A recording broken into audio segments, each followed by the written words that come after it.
এই অম্বুবাচীতে অবশ্যই সকালবেলা বা প্রতি সময় গুরু নিয়ম অনুযায়ী সকালবেলা ঘুম থেকে উঠে ভূমিতে ভূমি ছুঁয়ে মাটি ছুঁয়ে প্রণাম করে বলবে, ওং সমুদ্র মেখলে দেবী পর্বতমণ্ডলে বিষ্ণু পত্নী নমস্তভাং পাদস্পর্শ ক্ষমস্বমে। হে বসুন্ধরা ধরিত্রী মাতা, আমি সারাদিন যা অপরাধ করব তুমি আমাকে নিজ গুণে সমস্ত অপরাধ ক্ষমা করে দিও। এই কথাটা বিশেষ করে এই অম্বুবাচীর যেদিনকার শেষ হবে সেদিনকার এই ধরিত্রী মাতাকে প্রণাম করে এই মন্ত্রটা বলবে।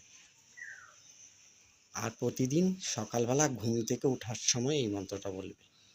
হরে কৃষ্ণ, জয় রাধে।